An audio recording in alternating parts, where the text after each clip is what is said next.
The Vaelis Incident, Part 1 HFY. My name is Vaelis Monar. I'm 17 years old and the heir to the Xanderite Union. It has 6 solar systems and is wedged between the Dinar Empire and the Hyperion Collective, 2 large civilizations that do not get along. So my parents wanted me to marry to Prince Ayaz. Ayaz is the heir to the Jala Empire, a 5 solar system neighbor. The idea was that the alliance would protect us if a war erupted, except there was one problem. Ayaz is a spoiled brat and a tyrant, and so is his father, Emperor Garros. On top of which, they are 2 chauvinistic piles of Farron droppings, so I stole a fighter and ran away. That was 3 weeks ago. Ever since, both the Xanderite Union and the Jala Empire have been looking for me. After dodging several of their patrols, I did the only thing I could think of. I pointed my ship towards uncharted space and left the map, and now I'm out of fuel. I have no idea where I am, but the sensors say that there is one habitable planet in this system, so that's where I'm going to land. Vaelis pushed the button and the computer stopped recording. Ahead of her was a planet of green, blue, and brown with white clouds. It had a single moon and 7 continents. She pointed her ship at one of them and began her approach.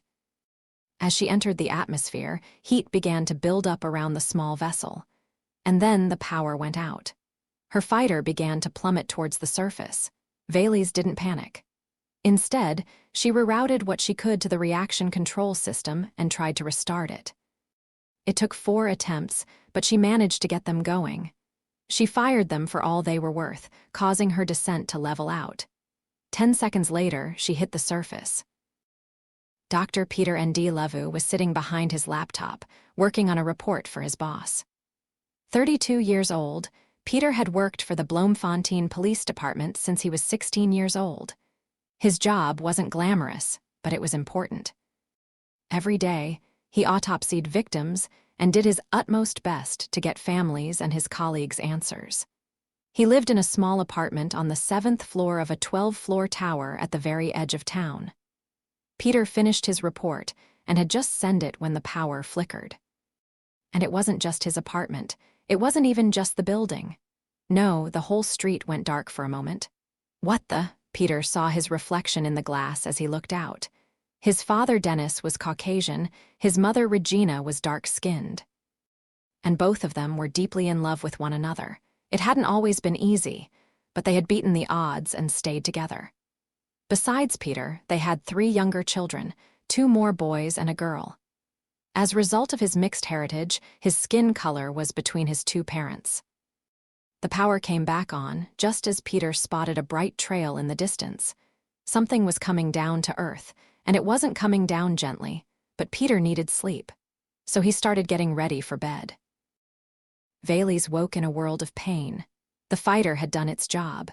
It had gotten her to the surface alive, but the landing had been far from gentle. Somehow she found the emergency release for the canopy and pushed it. Then she crawled out of the wreck into a world that was all wrong. The gravity was different. The air felt like breathing soup, and ground was a color she had never seen soil been before. She barely managed to clear the wreck before she passed out. The next morning, Colonel Henry Dubois had a major problem. Assigned to Temp military base, he was the CO that just gotten an alien woman dropped in his lap, and it was a nightmare. Generals and politicians were yelling at him while reporters demanded answers, and then there were all the hazards. The power source might leak some kind radiation, or there might be some biological contamination. Henry had seen War of the Worlds, but only now did he realize that the end of H.G. Wells' novel was not as stupid as some people claimed it was. He also remembered what had happened when the Europeans had first arrived in the Americans. It had resulted in the local tribes getting badly decimated by the illnesses they had brought with them. This had the potential to decimate the entire human species. Not to mention all the political and religious fallout. He went to find a pot of coffee. This was going to be a long day. For 3 days, Earth panicked. And then a Greek admiral called Leonidas Manolas pointed out that if this was an invasion, it was the most ineffective invasion ever. Not only had the aliens sent only one craft, the Greek intelligence services had confirmed that the ship crashed after running out of fuel. On top of that, the pilot was barely alive. Apparently, the atmosphere was too thick, and her native gravity was 0.8 g. The Temp military base medical staff had been forced to put her into a decompression chamber to help her breathe. But she was still in a coma. Over the next 4 days, more people had spoken up. An American general had pointed out that the craft was a fighter, not a scout. Hence, it lacked the necessary sensors for a proper assessment of Earth's military capacity. A Chinese official added that any invasion had now lost the element of surprise. By day 9, Earth had moved on from panic to preparing for a possible alien invasion. This left Colonel Henry Dubois facing his superiors, which was code for 3 very cranky generals who demanded answers. But despite the medical staff's best efforts, the pilot was still comatose, which was why Dubois was surprised when Dr. Benjamin Wallace asked him to come to the base infirmary. Wallace was only 6 months away from retirement, and in his years at the base, he had seen it all. Dubois was dark-skinned and in his 40s. His career had begun under the yoke of apartheid. After things had changed in the 1990s, he had ended up reassigned to Temp. Dr. Wallace, who had already been in charge of the base medical staff back then, had made quick work of getting rid of the old ways in the infirmary. The two of them had been friends ever since. "What do you have, Ben?" he asked. "This." He took out a small metal box and lay it down on a nearby table before opening it to reveal 2 loaded injectors, some kind of patches and some kind of advanced scanner. Appears to be their version of a first aid kit, bandages, medical scanner, and drugs. The blue injector is a sedative, and the yellow one is a stimulant. You want to inject her with the yellow drug. Yes, there is one problem, however. We found the ship's integrated translator unit. The table had a piece of cloth over some kind of square object. This is the problem. He removed the cloth, revealing a white box that was clearly crispy around the edges. "We can wake her up, but we can't talk to her once she's awake." "Can we fix it?" Wallace carefully opened the box. Inside was a mix of electronic and organic circuits. They were in bad shape. "The electronic circuits, yes. I asked Sergeant Musa and he said that it will take time, but he can fix it. The organic circuits are the problem. I want to bring an outside expert." He picked up a folder from the table. "Dr. Peter N.D. Lovu, he's a medical examiner. But I think he's the best chance of getting those circuits fixed." "Okay, bring him aboard." Dubois nodded and left Wallace to it. Peter N.D. Lovu walked into the lab and took a deep breath. He had no idea why he had been asked to come to Temp military base, but here he was, entering a lab that looked like it had been lifted out of a science fiction show. Dr. Benjamin Wallace was waiting for him. The military healer calmly began explaining about the alien woman and translator. When he was done, Peter asked the one question that he had. "Why me, doctor?"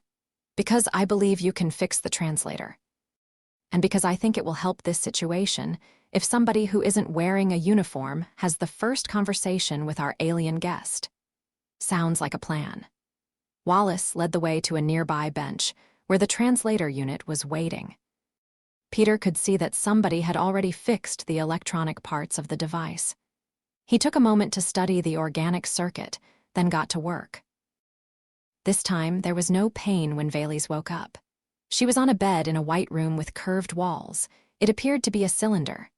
There was a single door which she tried to open, but it was locked. There was a window in the door and she studied her reflection. Her eyes were purple under blue hair. Her skin was a color of animal tusks, what she later would learn the locals called ivory. She studied the rest of the room. Besides the bed, there was a table with 2 chairs and a door to another room. Vaelis opened it to find a small bathroom. That was when there was a knock on the exit door. Then a small speaker next to the door came to life. "May I come in?" She frowned at the sound of her own language coming through the device. She tried the door again, and this time it opened. The being that stepped inside was unlike anybody she had seen before. It was carrying a small box, connected to some kind of local device. The being spoke into the local device and the box spoke her language. "Hello, my name is Peter," he said. "We managed to remove the translator from your ship and tried to fix it. Is it working?" "Yes," she managed to say, her voice barely a whisper. Then she took a deep breath. "Yes, it works." And so began the first conversation between a human and an alien. Vaelis told Peter everything. About being a princess, about running away, about the threat, the looming war, and so much more. At the same time, Peter told her everything as well. Why the door had been locked, where she was, about Earth and its many governments. It didn't all happen in one conversation. Instead, it took about a week. At the same time, the medical staff began slowly transitioning her to Earth's atmospheric pressure, so that she eventually would be able to leave the decompression chamber. 2 months passed as this happened. Other people came to talk to her. Dr. Wallace helped her figure out which local foods she could eat. Colonel Dubois wrote a briefing on the potential war that kept his superiors and the politicians at bay. Sergeant Musa explained how he had repaired the mechanical parts of the translator. It turned out that the device Peter had been carrying on that first day was a portable radio called a walkie-talkie. Musa had connected it to translator the serve as a power source and microphone. But the 5th month, she was settled in a small apartment that was part of base housing. She was also helping Sergeant Musa salvage parts from what was left of her fighter. Outside the base, humanity was adjusting to the knowledge that they were not alone in universe. By the time a Dinar Imperial scout ship passed within range of Earth's brand-new early detection system, nobody panicked. But Colonel Dubois' superiors asked for a meeting with Vaelis. The briefing room had 3 tables. Colonel Dubois, Dr. Wallace, and Peter N.D. Lavu were at one table. 3 South African generals were at the second table, and 3 foreign generals sat the last table. 1 represented the United States, 1 represented Great Britain, and 1 represented Madagascar. A large chalkboard stood at the ready, along with a collection of crayons.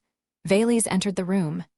Dubois gave her a nod and she picked up a blue crayon. She drew a blue circle on the board. This is Earth. Now, think of Earth as New York City. Except it is located in the middle of a desert, and said desert is 3 times as wide as the Sahara. Vaelis used a green crayon to draw a line, and then drew a dotted yellow line connecting the green line to the blue circle. The green line is the border of explored space. Even at maximum light speed, it takes roughly 2 weeks to get from the border to Earth. However, since nobody knows Earth exists, nobody has had any reason to make the trip before me. I found Earth by plane, dumb luck. Any questions? It was the American general, a calm and friendly man called Hammond, that spoke up. Is it possible that the approaching Dinar scout is looking for you? Yes, that is one of the 2 possibilities. What about the other? Hammond asked.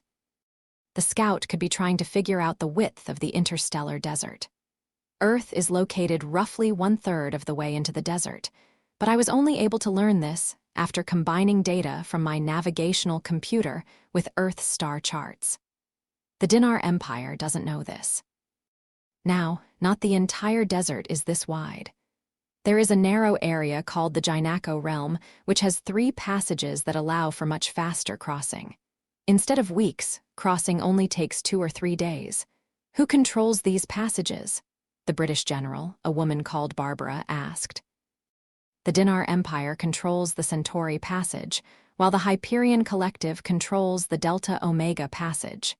Located between these 2 passages is the Theta Passage, which is disputed space. That is the root cause of the potential war. So, what do you recommend we do about this scout? Hammond asked. Shoot it to pieces as soon as it enters range. If the Dinar find out about Earth, they will come to conquer it. Hammond and Barbara exchanged looks. Then Dr. Wallace spoke up. Can we steal it, Doctor? Dubois began. What are you thinking? I'm imaging being the commander of that scout. I'm a member of a spacefaring civilization, and I've just found an uncharted planet. One that doesn't even have the capacity of interstellar travel. So, I'm going to presume that the locals are primitive and aggressive. After all, that's the military way of thinking. Assume the worst. And I have no idea of knowing that first contact was peaceful. I'm also presuming that the princess has spent all this time dodging the locals to escape being exploited or dissected. What's your point, Doctor? Barbara asked. I've read what Miss Monar has written about the dinar. If they are coming for her, they are not coming to rescue her. They want to hold her hostage and thus gain control over the Xanderite Union. Hence, her recommendation to shoot first and ask questions later. Dubois said. Does that ship have a teleporter? No, the dinar have that technology, but it is bulky and requires a lot of power. Only their flagships have them. Which means it would have to get her aboard the old-fashioned way, and that means we could set a trap and steal their ride, N.D. Lavu said. But what good will that do us? General Wallace, the Madagascar general, said. The doctor is right, Vaelis said, a thoughtful look on her face. My fighter ran out of fuel, but my fighter was designed to be refueled by a tanker. The Scout is capable of gathering resources and refueling itself. She drew a second green line on the chalkboard. Then she drew a red arrow from Earth to the other side of the desert. It could finish the crossing that I was trying to make. All we need is a single friendly port on the other side, and Earth would be able to create a fourth route. That doesn't answer General Wallace's question, Barbara said. True, but non-dinar and non-Hyperion ships have to pay a fee for using their passages. That's another reason why they are fighting over the Theta Passage. These fees are paid in standard galactic credits. However, there is no law that says that payment has to be in credits. If there was an Earth passage, you could ask for payment in engine parts instead. How many parts are we talking about? Hammond asked. A lot of cargo doesn't like spending large amounts of time in hyperspace. So only around 30% would be able to use the Earth passage. But for every 10%, Earth would be able to build one hyperdrive per month. Thank you, Miss Monar. We need to think this through, Dubois said. Vaelis nodded and left. But she knew that this was the part where the meeting would get nasty. There was a moment of silence after Vaelis left. It was one of the South African generals, General Enrico Pillay, that spoke up. This plan has the potential to expand humanity into an interstellar empire, or wipe out the species, he said. Blowing up the Scout is no safe bet either, sir. Dubois said. Sooner or later, somebody in the Empire will miss that Scout and come looking for it. I agree, Pillay said. As I see it, the other option leaves us with 3 key questions to deal with it. Who is going to build these engines? Where are they going to do so? And who gets the hyperdrives when they are done? If we leave it to the politicians, this is going to get buried in years of red tape, threats, and posturing. Hammond said. Not to mention the potential of this thing spiraling into an actual war, N.D. Lavu said. Or an invasion when the Dinar Empire comes looking for their Scout, General Wallace added. To make our long story short, none of our options are good. Dubois said. So what do we do? Barbara asked. There was another long moment of silence. Then Hammond had an idea. What if none of this takes place on Earth? Out there, different rules apply. Dubois nodded, and they began making decisions. 2 days later, the Dinar Scout Vengeance landed in a desert on a primitive planet. They had been sent to find Princess Vaelis Monar and bring her back. Once they had her, the Xanderite Union would have no choice but to become a vassal state of the Dinar Empire. Had the Dinar known anything about the local wildlife, they would have discovered that they looked like upright Komodo dragons wearing clothes. But the crew of 5 didn't care about how they looked. Instead, they had followed an emergency beacon to this location. Commander Tamar of the Vengeance figured that the primitives living on this habitable rock had probably been trying to capture the princess to dissect her. So she had activated the beacon in a desperate attempt to signal for rescue. Tamar led the way towards the beacon, with his crew following. The signal led to a cave. His crew readied their energy rifles and turned on their integrated flashlights. That done, they entered the cave. There were supplies inside, along with a crude bed. The princess had clearly turned the cave into some kind of crude dwelling. Tamar signaled for his people to move deeper into the cave. They found the beacon. It had been stripped from the fighter craft and was connected to some kind of capacitor. Before Tamar could turn the device off, a grenade of some kind was thrown into the cave. It exploded, releasing a purple cloud of smoke. As soon as he breathed it in, his legs felt weak. Then his vision began to blur and he fell to the floor. His last thought before he passed out was to curse himself for underestimating the locals. Tamer expected to wake up inside a lab, right before being dissected. Instead, he woke up inside the cave. His clothes and gear were gone, so was everything else in the cave. Well, except his crew. They had all been stripped off their clothes and gear as well. Studying his body, he realized that the primitives hadn't taken any samples from him. He got his feet and led the way out of the cave. To his surprise, there were no local waiting to gun them down, but there was sign of the vengeance either. "We were never the target," Tamer grumbled. The locals had been after their ship and had successfully taken it, and by picking this location, they wouldn't even have to guard them. They were in the middle of nowhere on an uncharted world. He got the feeling that this was just the start of whatever they had planned. Peter whistled as he stepped inside the Dinar scout ship. While the crew had been out cold, Vaelis had stolen their ship. It was now parked at Temp military base. Getting the Pentagon to play nice had not been easy. Hardliners inside the U.S. military wanted to take control of the situation. But Hammond had many friends and had managed to push back. On top of that, Barbara and her contacts had reminded them that angering the entire British Commonwealth was not a good idea. Finally, General Wallace had made calls to people all over the African Union. It had been enough to allow diplomacy to win the day. According to the briefing Peter had read, the ship had room for 5 people. Vaelis and Peter N.D. Lavu would fill 2 of those slots. To keep the Pentagon happy, the Americans would provide the remaining 3 crew. The main hatch had opened into the cockpit of the ship. It was all silver surfaces and sleek digital controls, curving around 2 white chairs. Vaelis was sitting in one of the chairs. "Peter," she said with a nod. "Vaelis, nice work. Where did you get that sedative grenade, by the way?" "Remember that first aid kit? The one that had the stimulant Dr. Wallace used to wake me up in the day. Well, it also had a needle full of sedative, and he had 5 months to figure out how to make more of it. Once he did, we loaded a standard-issue smoke grenade with the stuff and we were off to the races." "Smart, sounds like Dr. Wallace," he smiled. "Now, how about a tour of rest of the ship? Sounds like a plan. Follow me." Vaelis led the way into the rear section. As Peter and Vaelis toured the ship, the 3 American crew members stepped out of a helicopter outside. The ranking officer was Lieutenant Colonel Alex Henderson. Henderson was a top pilot and an astronaut. Like Peter N.D. Lavu, he was the son of a Caucasian father and a dark-skinned mother. Next came Master Sergeant Mackenzie, Mac, Tanaka, a man of Asian descent who had been the chief of the boat on a nuclear submarine. Finally, there was a Caucasian woman with green eyes and short blonde hair called Victoria Kepler. She was a civilian expert on astrophysics. "Okay," Kepler began. "Who has the secret orders?" "What secret orders?"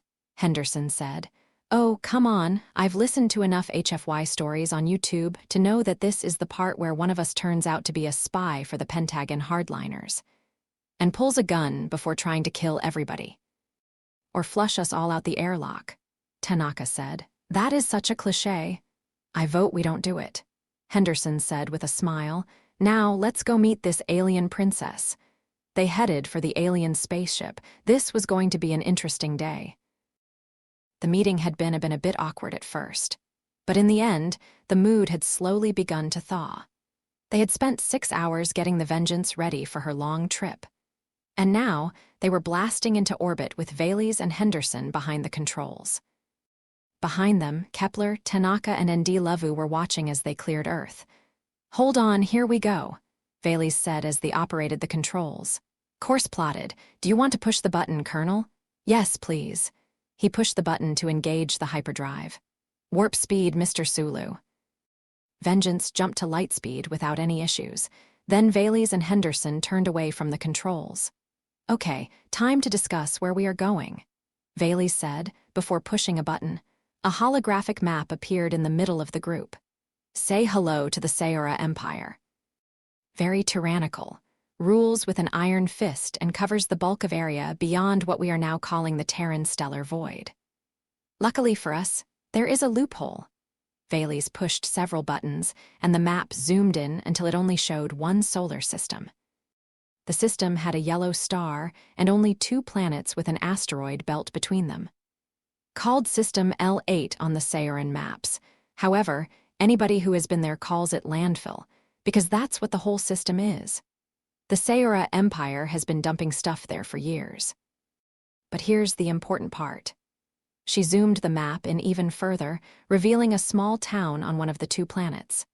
Various governments also use this planet to exile people. They're not considered a threat because they don't have any spaceships. So they can't get to any of the ships and junk floating all over the place. What exactly is the plan? Tanaka asked. We spend a couple of days playing shuttle. If we can get enough of the locals aboard one the Rex, they should be able to salvage what they need to build a shuttle of their own. It won't be light speed capable, but it won't need to be. All they need is one working ship, and they can use it to salvage what they need to build the next. Henderson said. Exactly, Vaelis said. And once these people start full-scale salvage, they will be left with way more subspace transceivers than they need. Combine the transceivers with Earth satellite technology, and you get subspace boys. The kind used to make trade lanes. Thus putting our new passage on the map, Kepler said. I hate to so panic, Nd Lavu said, but what about the bacteriological factor? And you had to work hard to adjust to Earth's condition. The settlement is a mix of various species. In order to prevent themselves from getting wiped out by the biological factor, they had to develop a general immunization. So we should be fine once we get a shot. Good, glad to hear that. Let's presume we managed to make this deal, Kepler said. How are we going to get those transceivers back to Earth? I don't think we should, Henderson said. I think it's going to be more practical to bring the people that will be making the boys to the planet. Question is, what can we offer these people to get the rights to build a town of our own on their planet? Seeds, Vaelis said. Everything I've told you so far is what our spies have figured out about the Saora Empire and landfill over the years. But there is one last tidbit in from the files I haven't mentioned yet. Apparently, the food on this planet tastes pretty bad. The Saora Empire only provides them with dry ration bars, and the local soil only grows a few plants, all of which taste like rubber. That's the opinion of our cooks, not our spies. So we help them get better grub. They allow us to build a town next door, Tanaka said. That's the plan, Vaelis said, which leaves us with one hurdle, Kepler began. Because Earth won't get hyperdrive-capable ships until the trade lane is up and running. And for that, we need those boys in place. It's a chicken or the egg situation. She's got a point, and those boys won't fit inside this ship. Nd Lavu said. I might know a guy, Vaelis said with a smile. Something told Nd Lavu that there was an interesting story behind that smile, but he decided not to push. As the Vengeance flew towards her destination, a political storm was taking place on Earth. What the Pentagon was now calling the Vengeance Ambush Pact had come together in days, so there hadn't been much time for large-scale political uproar. But the trip to landfill was going to take weeks in both directions. Word of the pact had gotten out. Countries threw threats back and forth, heated debates took place, and there were more military drills than ever. After 3 weeks of political chaos, the situation came to a conclusion in a way that nobody expected. An alien fleet arrived and surrounded Earth. It took 30 seconds to identify them as a joined Xanderite Jala fleet. Before the Vengeance had left, they had copied several useful chunks of her database, including all her energy signature data set. As an olive branch, the South African government had shared that data set with other countries, which was why everybody was able to identify the fleet in record time. The political chaos was replaced by preparations as the world prepared to defend itself. But instead of attacking, the fleet sent a transmission. Colonel Dubois watched it in his office. The message was a live feed from the alien flagship. A muscular Xanderite man in his 60s was wearing a white cloak with gold trim. On his head was a crown. He was standing in what was the ship's bridge. This is King Vaelis Monar of the Xanderite Union. You have 1 day to return my daughter Vaelis before we vaporize your entire species. And that was it. As soon as the transmitted died, the phone on his desk rang. Dubois picked it up to find General Pillay on the line. "Did you see the transmission, Colonel?" Pillay asked. "Yes, sir." "And I have a suggestion."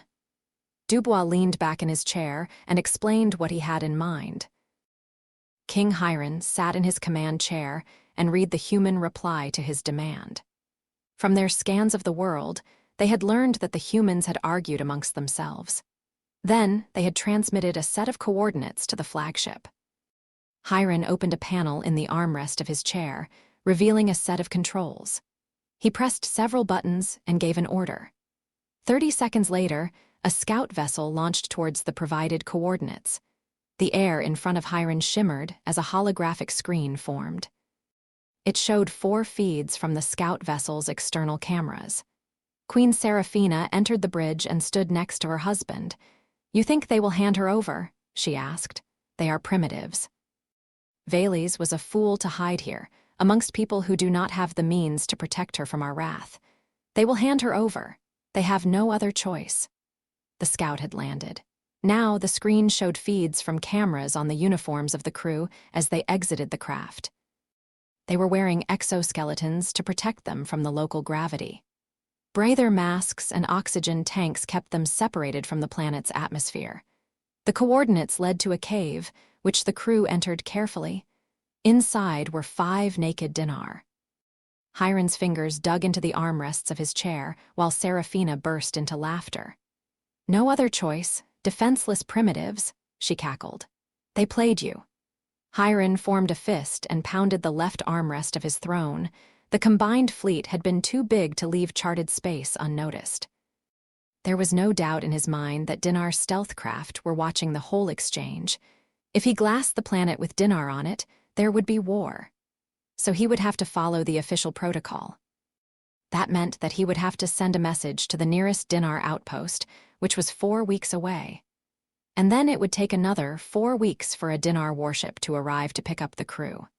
In one move, the primitives had bought themselves 8 weeks. Seraphina's assessment was spot on. He had been played. 6 decks below the fuming king, Prince Garin was chuckling. Garin was Vaelis' younger brother, which meant that his chances of ever getting the throne were non-existent. He was also the black sheep of the family. This resulted in him being ignored by the king and his inner circle. But it also made him popular with the people and the palace staff. Word of the humans' opening move was spreading through the ship already. He had been helping with the repairs on a damaged scout in the main hangar when he heard. Now, he was leaning against the craft as he laughed. "Serves him right," he said, his tone turning serious. "My brother could use a lesson or two in humility." Now, he pushed away from the craft. "Where were we?" The flagship's chief engineer, an elderly man called Barrow Lyson, was about to answer when Garin's communicator beeped. The unit appeared like a silver box about the size of a lighter. "Hold that thought, Barrow. Why do I have a sneaking suspicion I already know who that message is from? Because you have working eyes and a working brain," Garin said with a chuckle. Everybody knew that Vaelis ignored Garin's black sheep status. She and her uncle were close. And Barrow knew that if Vaelis would ask anybody for advice or help in this situation, it was Garin. The message was a single word, followed by a set of coordinates. But these were different from the coordinates the humans had sent. They were clearly galactic coordinates, not surface ones. "Landfill?" Barrow asked with a frown. "We know it exists, but we don't have an exactly location. We also don't have Earth star charts." "True." And if Vaelis took the Dinar scout ship with the humans' help, she'd have their database as well. More than enough data for her to pin down Landfill's exact location, especially for a girl as smart as her. Garin lowered his voice. "What do I do, Barrow?" "You go. There's a freighter called the Paradise Moon. She's got minimal weapons, but she's 14.75 units faster than a Dinar scout and 23 units faster than the rest of this fleet. And she's got the smartest freighter captain in the Union, my brother Jom. He's also not afraid to break the rules for what he feels is right. Sounds like I've got some packing to do. Garen walked out of the hangar, while Barrow set to making sure that the damaged Scout would be repaired on schedule. 12 minutes later, King Hiron was reading several reports that did not make him happy. The crew of the Scout Vengeance had been settled aboard the flagship, and the transmission had been sent to the Dinar Empire. But Commander Tammer and his crew were not happy. Not only had their ship been stolen by the locals who he had learned were called humans, their own empire had not come to rescue them. Instead, they had been rescued by what they considered a minor power. The second report told him that his idiot brother had commandeered a freighter called the Paradise Moon and left at maximum light speed. He had a diplomatic crisis on his hands, and Garen had run away. The final report was about the tension between the Dinar Empire and the Hyperion Collective. When they had left charted space, the chance of war erupting had estimated at 53%. Today, the estimate came in at 65%. Hiron leaned back and sighed. This was going to be a long day. Vengeance had arrived at landfill. The Scout was now orbiting the planet, with the crew once again gathered in the cockpit. Vaelis and Henderson were behind the controls. They had adjusted the settings on the chairs to make them more comfortable during the trip. So, what's the plan now? Kepler asked. Can we go down there without any trouble? I mean, biologically, since Vaelis' adjustment to Earth wasn't exactly a breeze. The atmosphere is close enough to Earth not be an issue, but gravity down there is higher than Earth. Fortunately, I needed something to pass the time. Vaelis said, so I modified the Dinar exoskeletons to fit us. Combined with general immunization agent, we should be good. Next question. N.D. Lavu began. What if the Sayora Empire detects us here? Then they yell at the Dinar Empire. Henderson said. Remember, most people in the galaxy still don't know Earth exists. Vaelis laughed at that.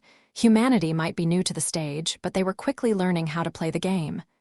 Okay, we land and find the local leaders, Vaelis said. From the database, they're not the kind to care about bureaucracy, but it doesn't hurt your chances if you show up with gifts. Mac, what do we have to work with?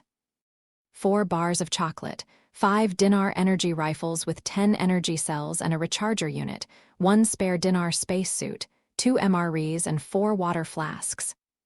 Nice work, Chief, Henderson said. Any questions before we land? Yes, N.D. Lavu looked at Vaelis. Who is this guy that is going to help us with our satellite delivery issues? You know that whoever runs the show down there will want to know. Fair enough, Vaelis said with a nod. It's my Uncle Garen. He's a good man, which makes him the family's black sheep. But he's popular with the common people, so he'll be able to swing something. I don't know how or when, but he'll find a way to show up. And whatever he does, it won't be boring. Sounds good, but how did you get a message to your uncle? Tanaka asked. I doubt the transmitter on this ship has the range, and there are no interstellar communications buoys anywhere in Terran's stellar void.